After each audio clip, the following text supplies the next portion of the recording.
नारी ईश्वर की एक अप्रतिम रचना है। एक ऐसी रचना जिसमें जीवन की मुश्किलों से जूझने, हालात से निपटने की अपार शक्ति होती है, हिम्मत होती है। वक्त वक्त पर हमारे समाज में ऐसी अनेक महिलाएं हुई हैं जिन्होंने समाज में औरों को प्रेरणा भी दी और आने वाली पीढ़ियों का मार्गदर्शन भी किया। आज हमारे साथ इस खास कार्यक्रम में है ऐसी 5 खास मेहमान महिलाएं जो उस दौर से जुड़ी हुई हैं दूरदर्शन की, जब दूरदर्शन एकमात्र प्रसारक होता था। और ये सब वो खास मेहमान हैं जो दूरदर्शन का चेहरा होती थी। आप सबकी गरिमामय उपस्थिति और कार्यक्रम या खबरें प्रस्तुत करने का जो अंदाज था वो आज भी उस दौर के दर्शकों के दिलों में कायम है। आप सबसे उनका परिचय करवाएंगे, लेकिन आपको ये भी बता दें कि हमारे बीच ये खास महिलाएं आज इसलिए हैं क्योंकि ये वो महिलाएं हैं जिन्होंने वक्त के साथ महिलाओं के समाज में बदलते स्वरूप को भी देखा है, जिन्होंने ये भी देखा है कि किस तरीके से महिलाओं के बढ़ते कदम वक्त के साथ लगातार आगे की ओर अग्रसर रहे हैं। लेकिन इन्होंने महिलाओं के लिए बदलती चुनौतियों को भी बहुत करीब से महसूस किया है और इसीलिए इसी विषय पर करेंगे इनसे बात। बहुत बहुत स्वागत है हमारे दर्शकों का इस खास कार्यक्रम में। आपके साथ मैं हूं ममता चोपड़ा और सबसे पहले आपका परिचय करवाते हैं हमारे खास मेहमानों से। हमारे साथ हैं ज्योत्सना राय। ज्योत्सना, जिन्हें दर्शक जानते हैं कि बहुत से महत्वपूर्ण कार्यक्रम तो आप प्रस्तुत करती थी ज्योत्सना, लेकिन आप एक्ट भी करती थी। उड़िया फिल्म में भी आपने एक्ट किया है। हमारे यहाँ के मेहमान जो भी उपस्थित हैं वो बहुत बहु प्रतिभा के धनी हैं। हमारे साथ है रिनी साइमन खन्ना। रिनी को हम सब जानते हैं, इंग्लिश न्यूज़ प्रेजेंट करते थे आप, लेकिन साथ ही साथ आप आज कमेंटेटर के तौर पे और सेमिनार्स, कॉन्फ्रेंसेस को एंकर भी करते हैं, अलग अलग मिनिस्ट्रीज के साथ भी काम करते हैं। आज भी आप कार्यरत हैं। बहुत बहुत स्वागत है आप दोनों का। हमारे साथ हैं गीतांजलि अय्यर। गीतांजलि जी, बहुत बहुत स्वागत है आपका। आप ना केवल इंग्लिश में न्यूज़ प्रेजेंट करती थी, जो दर्शक आपको पहचानते हैं उस दौर के, लेकिन साथ ही साथ आप प्राइवेट फील्ड में वाइस प्रेसिडेंट और अन्य ओहदों पे आप लगातार कार्यरत रही हैं। आज भी आप काम करती हैं। बहुत खुशी है हमें कि आज आप हमारे बीच हैं। हमारे साथ हैं साधना श्रीवास्तव, जो कई कार्यक्रम तो प्रस्तुत कर ही रहे थे, आप एक्ट भी करते थे और उसके साथ साथ आप डीडी के साथ एज ए प्रोड्यूसर डायरेक्टर भी जुड़ी रही हैं। बहुत बहुत स्वागत आपका भी। और हमारे साथ है गजाला अमीन। उस दौर के दर्शक आपकी एक्टिंग को देखकर बहुत प्रभावित होते थे गजाला, और आपको एक एक्ट्रेस के तौर पर वो जानते हैं, खासकर तब जो नाटक आते थे दूरदर्शन में। आप उनके बारे में भी बात करेंगे, लेकिन आप सबका तहे दिल से स्वागत। इससे पहले कि हम अपनी चर्चा को शुरू करें, सबसे पहले आइए हमारे दर्शकों को दिखा देते हैं हमारे गुजरे जमाने के इन मेहमानों की एक झलक।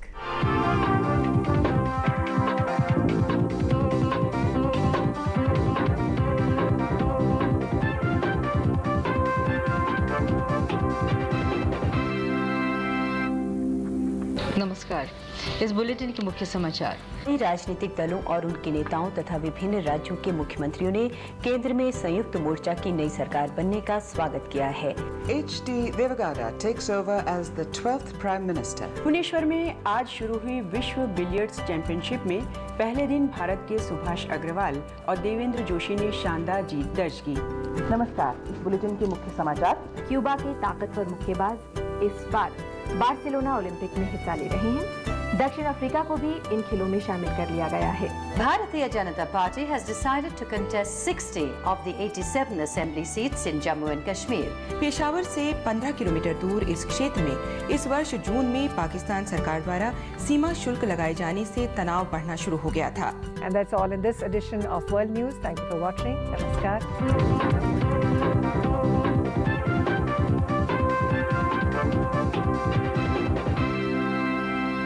तो ये है हमारे दूरदर्शन के एंकर्स जो आज खास मेहमान के तौर पर हमारे बीच हैं। आपसे चर्चा की शुरुआत करते हैं। ज्योत्सना, सबसे पहले आपसे शुरुआत करते हैं।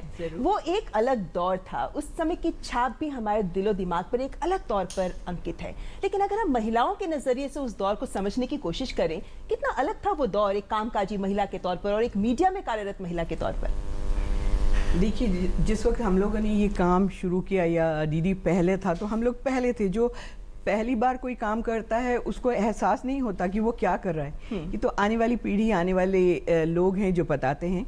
हम लोग भी जब अनाउंसमेंट्स या जब मैंने पहली बारी किया तो मुझे खुद नहीं पता था, मुझे ये काम दिया गया है, वो काम के तौर पर मैं कर रही थी। लेकिन जब मैं बाहर गई और आम लोगों से मिली और तब मुझे फीडबैक मिला, तब मुझे पता चला जो काम हम कर रहे हैं बहुत इम्पॉर्टेंट है। लेकिन हमारे लिए सिर्फ ये था कि ये एक ऐसा जरिया है जिसके जरिए हम लोगों तक उनके घर पर पहुंच रहे हैं। तो हम लोग we were all very simple, और बस हमारे ध्येय यही था कि हम जो भी कार्यक्रम या जो मनोरंजन या जो शिक्षा की बात लेके आए हैं वो किस तरह से हम आसानी से लोगों तक पहुंचाएं। और मैं भी कोशिश यही करती जी। थी, और तभी शायद मतलब इतना अच्छा लगता था कि आप पूरे, तब तो भारत में ही देखते थे, पहले तो दिल्ली और आसपास शुरुआत हुई थी, फिर ये ऑल ओवर इंडिया में लोग देखने लगे। जैसे कि रिस्पांस आता था लोगों का, जितना प्यार आता था, तो लगता था परिवार हमारा बहुत बड़ा हो गया। बिल्कुल, लेकिन कहीं ना कहीं हमें ये महसूस हो रहा है आपकी बात सुनकर कि तब थोड़ा सिंपल था, हर तरीके से देखा जाए तो कामकाज भी सिंपल होता था, काम करने का वातावरण थोड़ा आसान होता था, इतनी कॉम्प्लिकेशंस नहीं होती थी। मीडिया में शायद हम नहीं सोचते थे कि अभी मैं देख रही हूँ जो काम हम करते थे वही काम अभी 4-5 लोग हेल्प करते हैं। जब हम लोग एंकर थे या कुछ, तो हम अपना रिसर्च वर्क भी खुद करते थे, स्क्रिप्ट भी हम खुद लिखते थे, आई मीन एवरीथिंग हम अपने आप करते थे। और मेकअप भी ज्यादातर शुरुआत हम लोगों ने सबने अपने आप किया था। कंप्यूटर नहीं थे, हेल्प कम होती थी, तो आपको किताबें पढ़नी पड़ती थी। अब तो नहीं, टेलीप्रॉम्प्टर तक नहीं था, कम से कम जो हमारे साथ न्यूज़ पढ़ते हैं, गीतांजलि वगैरह बता सकते हैं, वो लोग तो टेलीप्रॉम्प्टर से सामने देख के पढ़ते थे, लेकिन हमें सब कुछ रटना पड़ता था पूरा। चैलेंजिंग होता था तब भी, अब भी चैलेंजिंग है। लेकिन रिनी, जैसे कि इन्होंने बताया, आप तो खबरों से जुड़ी रही हैं, आप आज भी मीडिया से जुड़ी हुई हैं, तब और आज के दौर में आपको क्या फर्क लगता है, खासकर अगर महिलाओं की बात करें, उनका स्वरूप खासकर मीडिया जगत में कहां तक बदला हुआ दिखता है आपको? बहुत बदलाव है। शुरू में जब इनफैक्ट ज्योत्सना मेरे से तो बहुत पहले ही कर रही थी, ज्योत्सना के टाइम से आज तक आप देखोगे तो रोल ऑफ द अनाउंसर कि आप अगर आप देखो तो बहुत फ़र्क पड़ गया है। एज ए न्यूज़ कास्टर बहुत अंतर है अब तो। पहले जो जैसे ये कह रही थी कि सब कुछ अपने आप करना पड़ता था, हालांकि हमारे पास एडिटोरियल हेल्प होती थी, परंतु फिर भी हमें वो स्टोरी में क्या है क्या नहीं है हमें खुद आना होता है। हम स्टोरी लिख नहीं रहे हैं, पर हमें इतनी जानकारी तो होनी चाहिए कि भाई वो स्टोरी में कहाँ क्या कहा जा रहा है और क्या मैसेज क्या है उसमें से, ताकि हम उसको करेक्ट तो कर पाए। As far as the role of the newscaster is concern, बहुत अंतर हो गया है। पहले हम सिर्फ न्यूज़ पढ़ते थे, अब न्यूज़ कास्टर जो है रिपोर्टर भी है, इंटरव्यूअर भी है, एनालिस्ट भी है, स्पेशलिस्ट भी है और कमेंटेटर भी है। तो रोल्स काफ़ी बदल चुके हैं। पर मेरे को एक ख़ास बात जो नोटिस होती है ये है कि इन्होंने उसके ऊपर हिंट किया, ज्योत्सना ने हिंट किया कि पहले जो औरतें होती थी वो थोड़ी सी सिंपल और शायद पैसिव दिखती थी, इतनी अग्रेसिव नहीं दिखती हैं जितनी अब दिखती हैं।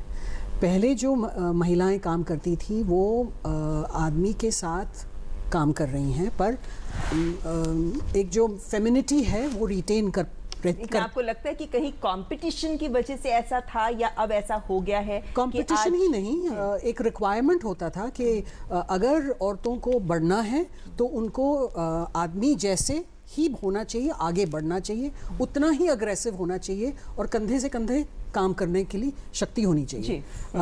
चाहे वो वर्किंग आवर्स हो, चाहे वो वर्किंग स्टाइल हो, वगैरह वगैरह।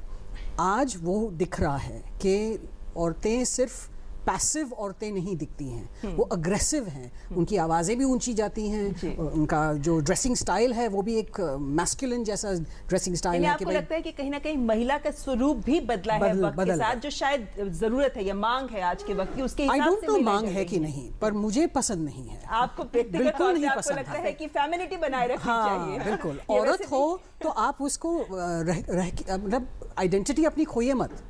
यानी कि वो जो एक एहसास जो लोगों के जहन में होता था, हमारे उस वक्त के जो भी डीडी एंकर्स या प्रेजेंटर्स थे कि एक संजीदगी होती थी, एक डेलिकेसी होती थी, एक इमेज होती थी, वो हर महिला को आपको लगता है बनाए रखना चाहिए। और वो अपील करता है। गीतांजलि, आप तो प्राइवेट में बहुत काम किया आपने, आप जब न्यूज भी पढ़ते थे तब भी आप प्राइवेट में जॉब भी करते थे और बड़े ऊंचे ओहदों तक आप पहुंची हैं प्राइवेट फील्ड में काम करते हुए। जी बिल्कुल। तो आपने एक अपनी व्यक्तिगत जिंदगी को भी संभाला, पर्सनल लाइफ को भी आपने संभाला, साथ ही आपने प्रोफेशनल लाइफ को भी संभाला, जिसके दो पहलू थे। एक निजी क्षेत्र में, प्राइवेट सेक्टर में आप काम करती थी, तो वहीं दूरदर्शन के साथ भी आप जुड़ी हुई थी। कैसे मैनेज करते थे इतना सब कुछ? देखिए, मैनेज करना पड़ता है कभी कभी। अगर आपका एम्बिशन है कि दोनों चीज़ करनी है तो फिर आपको तरीके निकालने पड़ते हैं कि कैसे मैनेज करोगे।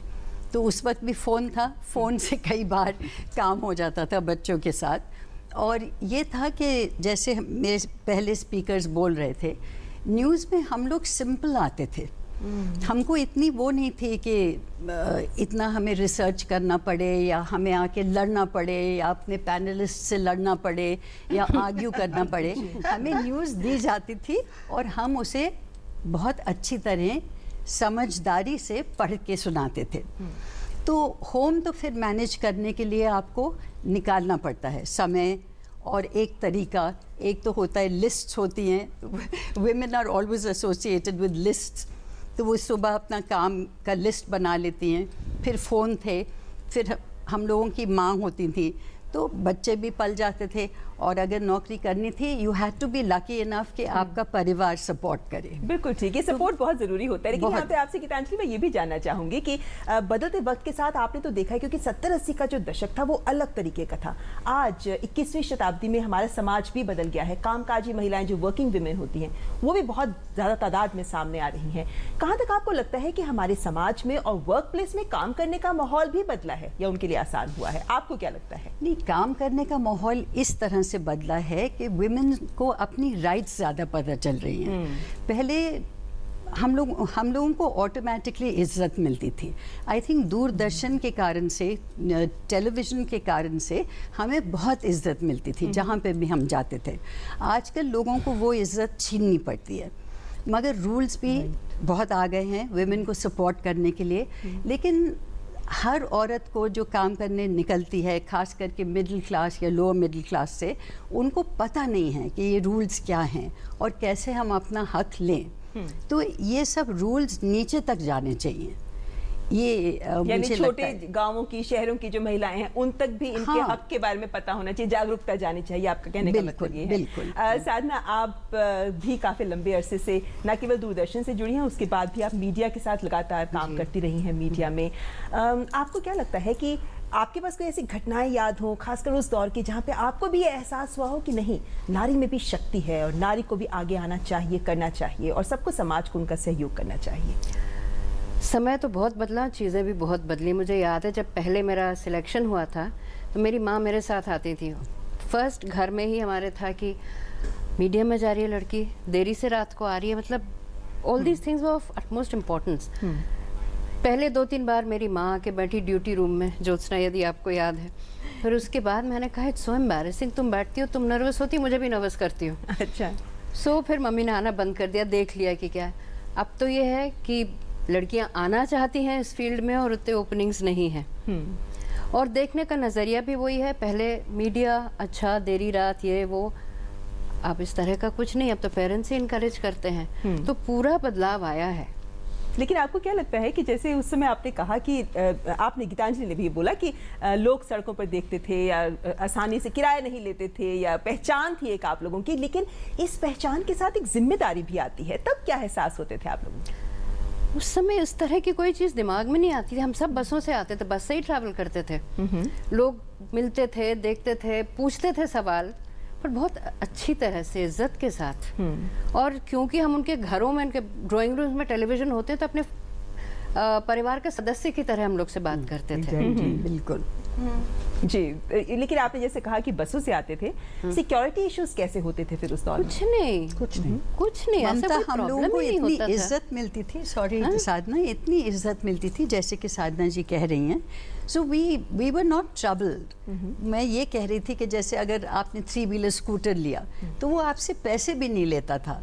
अगर मैं एक दफ़े आसाम से वापस आ रही थी तो लाइन में खड़ी थी एयरलाइंस का टिकट खरीदने के लिए। उन्होंने कहा नहीं नहीं मैम, आपको शायद न्यूज़ के लिए जाना हो, आप आगे आ जाइए। क्या बात है। तो सब जगह इतनी इज्जत, इतनी अच्छी तरह लोग रिएक्ट करते और अपने प्रॉब्लम्स भी हमसे सुनाते थे।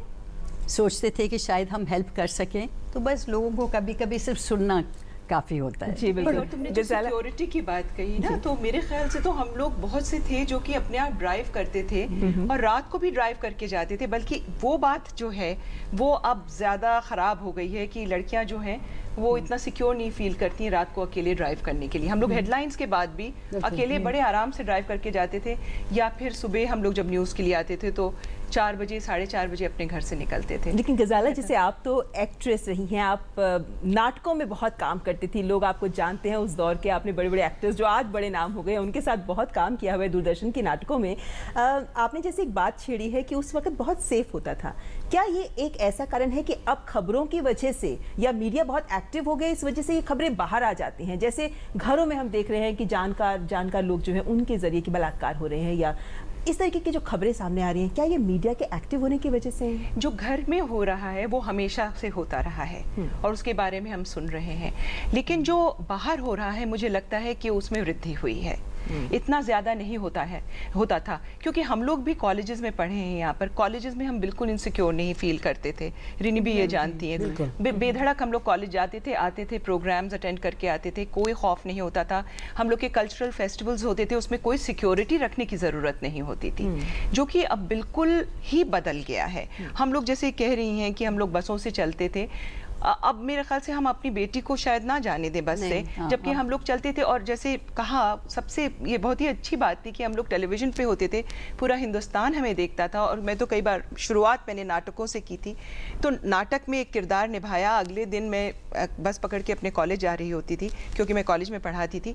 तो रास्ते में लोग उस आपने क्या एक्ट किया, क्या रोल था, उसकी बाकायदा गुफ्तगू होती थी, बातचीत होती थी, कोई भी परेशान नहीं करता था। जी गजाला, जैसे आपने बताया कि आप एक्ट करती थी, तब और अब में तकनीक में भी बड़ा फर्क आ गया है। उस समय का कैसा दौर था जब आप एक्ट करते थे और टेलीकास्ट और रिकॉर्डिंग? अरे बहुत मज़ा आता था, और मैंने बल्कि एक्टिंग शुरू की दूरदर्शन पर 80 से।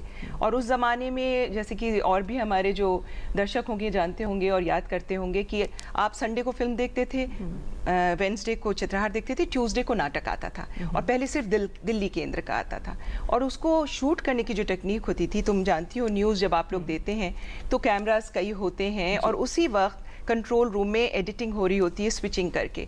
उसी तरह से हम लोग नाटक जब करते थे तो टेक रीटेक इतने नहीं होते थे, 3-4 कैमरास होते थे। और जैसे मैं तुमसे बातचीत कर रही हूँ और मुझे कुछ एक्सप्रेशन देना है, तो मुझे गेस करना है कि कौन सा कैमरा मुझे कैच कर रहा है, किस कैमरे की लाइट जल रही है, और मैं उधर मुड़ के रोऊंगी या जो भी एक्सप्रेशन दूंगी।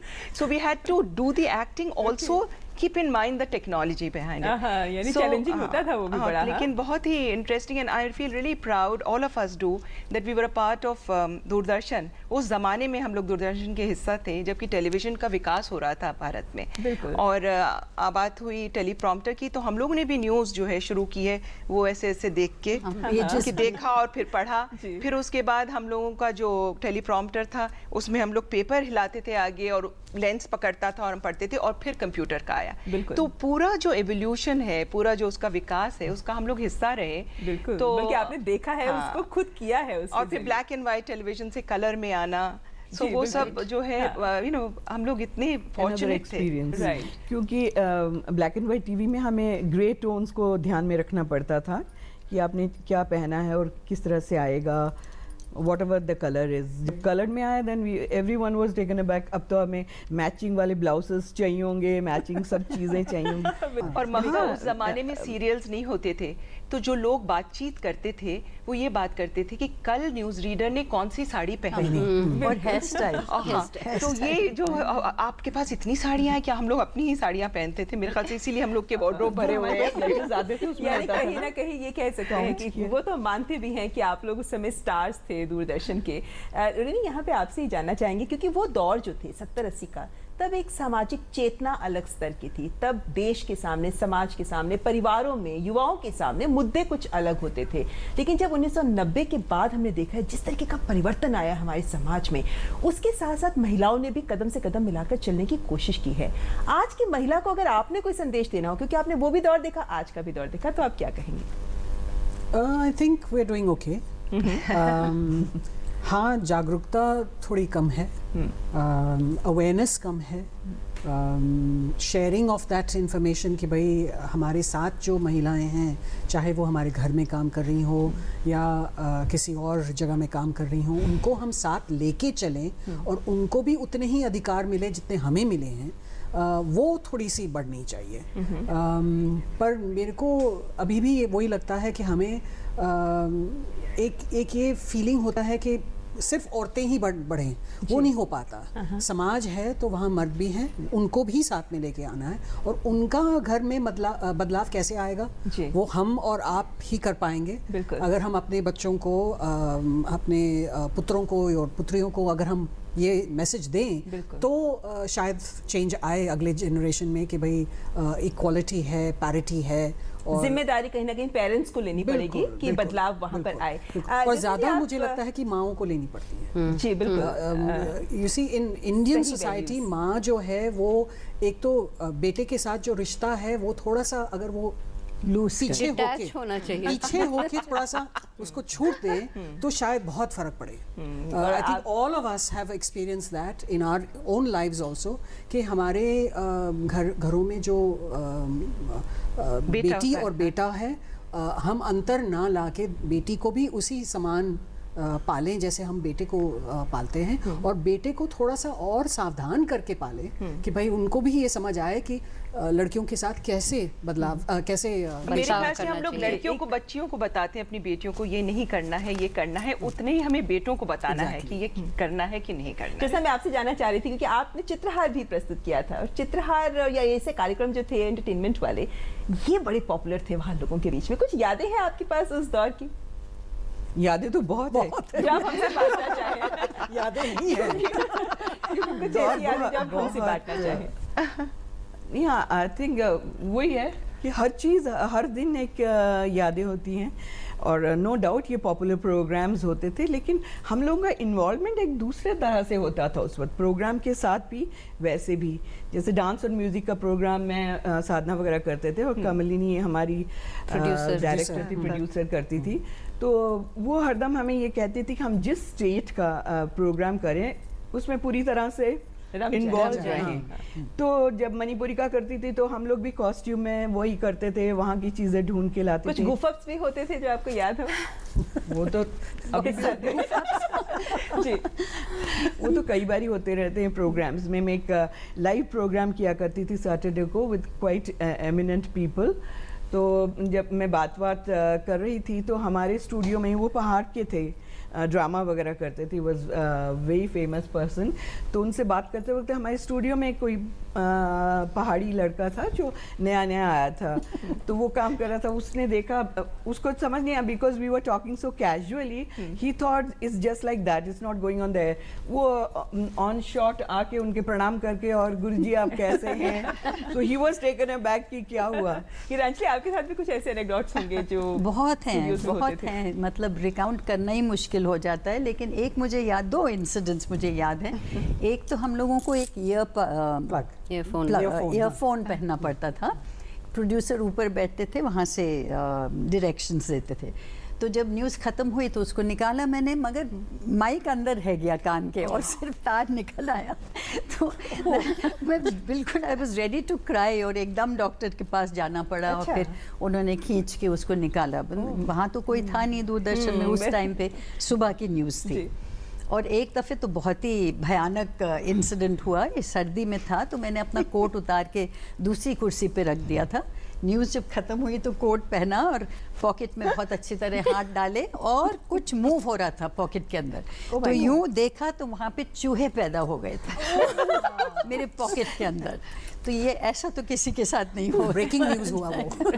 ब्रेकिंग न्यूज़ होना चाहिए। जैसे आज हम इकट्ठा हुए हैं कि हम नारी के बारे में कुछ बात करें, और मेरे को लगता है कि हमारे देश की ऐसी बहुत सी महिलाएं हैं जो आप लोगों को देखती थी और अपनी एक छवि उनके मन में आप लोगों की अंकित है। हम ये ज़रूर चाहेंगे कि आप जाते जाते एक संदेश आपकी तरफ से हमारे देश की नारियों के लिए या महिलाओं के लिए आप क्या देना चाहेंगे? जो आपसे शुरुआत करते हैं। संदेश, इसमें तो मैं बहुत पीछे ही रहूंगी, लेकिन एक मैं बोलूँ व्यक्ति के तौर पे आप किसी दूसरी महिला को क्या महिला को ये कहूँगी कि सुबह जब शुरू होता है और रात को जब आप सोते हैं तो सोचा करिए कि ये जो आज का दिन है वही मेरा दिन है, और उससे जितना अच्छा हो सके उतना अच्छा बनाइए। अपने साथ, आपके साथ जो भी आ रहे हैं, आपके पति, आपके बच्चे, आपके सास ससुर, आप सोचिए कि today is my last day kind of thing, और today is my best day. तो आज मैं सब के लिए कुछ करूंगी, तो वो एक यादगार दिन आपका बन जाएगा, और उन लोगों के लिए आप यादगार हरदम बनी रहेंगी। हर दिन को एक यादगार दिन बनाने की तरह जिए। जी रेनी, मेरा तो सिर्फ ये संदेश होएगा कि आप अपने आप को रिकग्नाइज करें, अवेयर हो जाएं कि आप हैं क्या, अपनी आइडेंटिटी क्या है, और बदले नहीं। मतलब किसी और को देख के, अब गीतांजलि को देख के मैं गीतांजलि बनूं, वो सही नहीं है। मैं क्या हूँ, वो मैं एक नारी हूँ, और मेरे एक अलग पहचान क्या है, वो अगर आप पहचानो और जानो तो फिर प्रॉब्लम नहीं है, और उसको लेके आप आगे बढ़िए। तो अपनी एक अलग पहचान बनाइए, उसी पहचान को लेकर आगे बढ़ेंगी। गीतांजलि, मैं तो ये मानती हूँ कि दुनिया औरतों के बल पे चलेगी, और हर जो औरत है उसको अपना हक, अपनी इज्जत अपने हाथ में रखनी चाहिए, अपना अवेयरनेस क्रिएट करना चाहिए, दुनिया के बारे में जानना चाहिए, बच्चों को अच्छी तरह पालना चाहिए। No difference between boys and girls. और औरतें कहाँ तक नहीं पहुँच सकती, सब फील्ड में आगे पहुँच सकती हैं। तो ये मेरा संदेश होगा कि ये कभी मत सोचो कि किसी बात से आपको रुकना पड़ेगा। तो यानी अपने आप को कहीं भी कमतर मत आंकिए, आगे बढ़ने की हिम्मत के साथ बढ़ते जाइए, जिंदगी साथ देगी। जी, मैं तो ये कहूँगी कि और नारियों की आप इज्जत करें हमेशा, और अपनी इज्जत भी बनाए रखें। Don't allow anybody to disrespect you. तो जब आप खुद अपने आप को इज्जत देंगे, और लोग भी देंगे आपको। बहुत खूबसूरत सोच रखी है आपने। गजाला, आप क्या कहेंगे? मेरे ख्याल से इन सबने जो कहा है मैं उसको कहना चाहूँगी। और मेरे ख्याल से सबसे पहले नारी को ये सोचना है कि मैं बहुत खुशनसीब हूँ कि मैं नारी हूँ, क्योंकि मेरे ख्याल से बहुत तरीके से हम जो हैं वो पुरुषों से ज़्यादा स्ट्रॉन्ग रहते हैं, जबकि सोचा जाता है कि हम नहीं। फिज़िकल स्ट्रेंथ सब कुछ नहीं होती है, मन की स्ट्रेंथ जो होती है वो बहुत ज़्यादा होती है। हम लोग बहुत कुछ झेल जाते हैं, इमोशनली भी। कई बार मर्द जो है वो कमज़ोर पड़ जाता है। हम आगे बढ़ें, लेकिन मर्दों को साथ लेके बढ़ें। हमारे जो पुरुष हैं उनका भी कंधा हम साथ साथ लेके चले, क्योंकि कई बार क्या हो रहा है, वो एडजस्ट नहीं कर पा रहे हैं हमारे चेंजेस से। और जो भी दिक्कतें आए उनसे घबराएं नहीं, क्योंकि एक ट्रांजिशनल फेज़ है। उससे वो हमारी जनरेशन ने वो हिम्मत उठाई है कि हम चेंज ला रहे हैं, और ये आगे चलकर जो अगली पीढ़ी है वो उसका फायदा उठाएगी। सबका एक निर्धारित रोल है, जो नारी कर सकती है पुरुष नहीं कर सकता। जो मानने वाली बात है ना, क्योंकि पैदा ही वो पुरुष को कर रही है। भारतीय समाज में मानकर चलते हैं कि परिवार हमारे साथ, हम परिवार के साथ हैं, परिवार हमारे साथ है। तो वो संतुष्टि भी तभी आती है जब एक महिला अपने परिवार और परिवार के सदस्य को साथ लेकर चलती है। सभी जो है वो बदलाव लाएं, मिलकर बदलाव। बिल्कुल, बहुत अच्छा लगा आप सबसे मिलकर, दूरदर्शन के पुराने पलों को याद करके, और आप सब लोगों की जो सोच थी नारी को लेकर। हम उम्मीद करते हैं कि जो हमारे दर्शक आपको देख रहे हैं वो आपकी कही हुई बात को जरूर मन में रखेंगे, और उस हिसाब से अपनी जिंदगी को भी आगे बढ़ाएंगे। बहुत बहुत शुक्रिया आप सबका हमारे बीच आने के लिए। Thank you so much.